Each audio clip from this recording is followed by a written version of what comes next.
Hello guys, I am V Sai Srinivasapna and Trust from Mathman. So today I will be telling you today's editorial. So let's get started. So today our editorial's name is The Park Bay Conflict is exacting a high toll and cries for early resolution. The tragic death of four fishermen from Tamil Nadu, one of them a Sri Lankan Tamil refugee living in India, allegedly when the Sri Lanka Navy was about to arrest them last week, is yet another instance of the unresolved fisheries conflict in the Park Bay, taking an unacceptable toll of lives. While fishermen in Tamil Nadu say that the four were killed in an attack by the Sri Lankan Navy, the latter maintains that they died when their trawler collided with a naval vessel while trying to avoid being apprehended. India has lodged a strong protest with the Sri Lankan authorities, who have set up a committee to find a permanent solution to the incursions by Indian fishermen. It's way less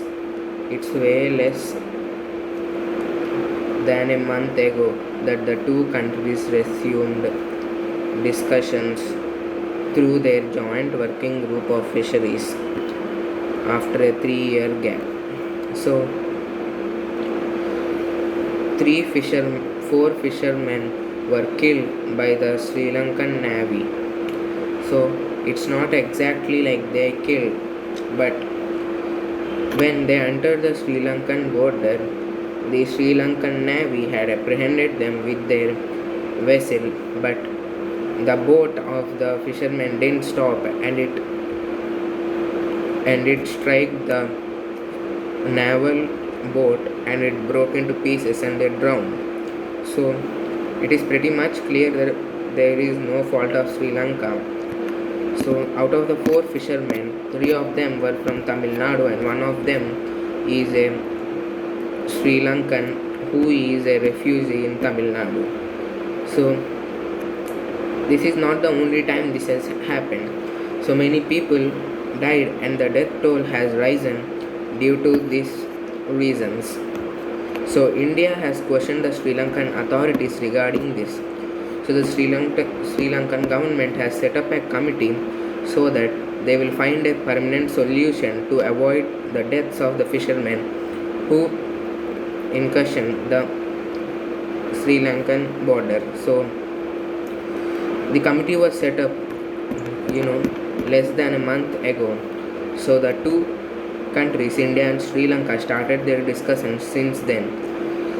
So they formed a joint working group based on fisheries and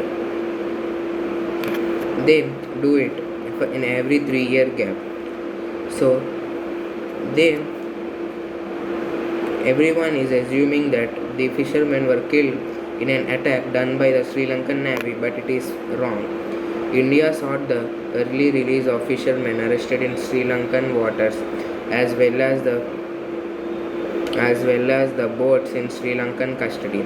Sri Lanka underscored the need to curb the illegal fishing, which adversely affects the livelihood of its war-affected fishermen. When the two sides decided to create a joint working group some years ago, they had agreed that there would be no violence or loss of life in handling of the fishermen and that a hotline would be established between the respective coast guards. It is unfortunate that the hotline is yet to be operationalized and deaths continue to occur. So, India had arranged for the release of the fishermen who were arrested by the Sri Lankan government for illegal entry into the country.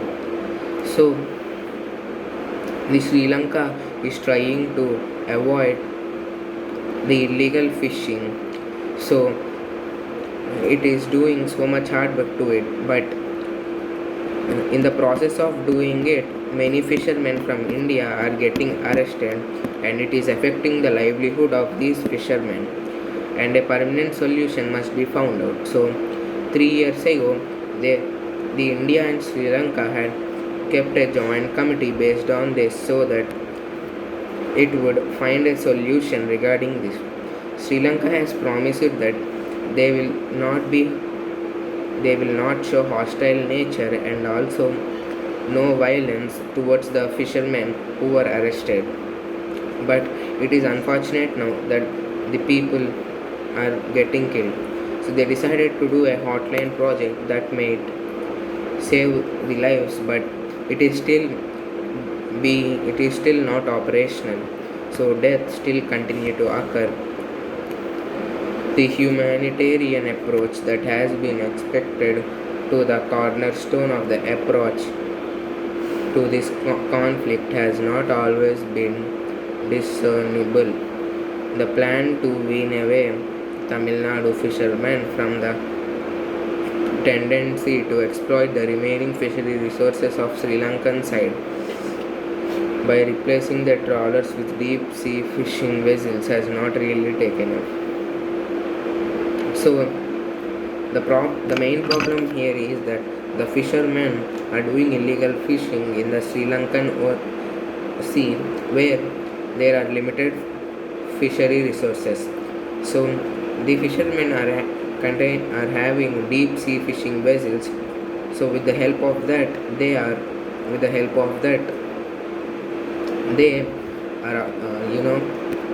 doing more fishing, which is leading to the decrease of the resources.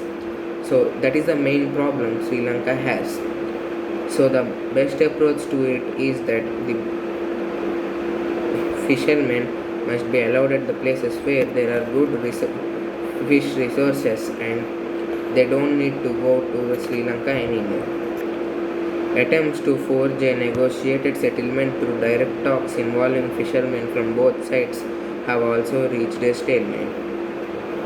So they also tried to keep a negotiation or discussion between the fishermen from India and Sri Lanka regarding it. So it is almost at the end. So thank you guys.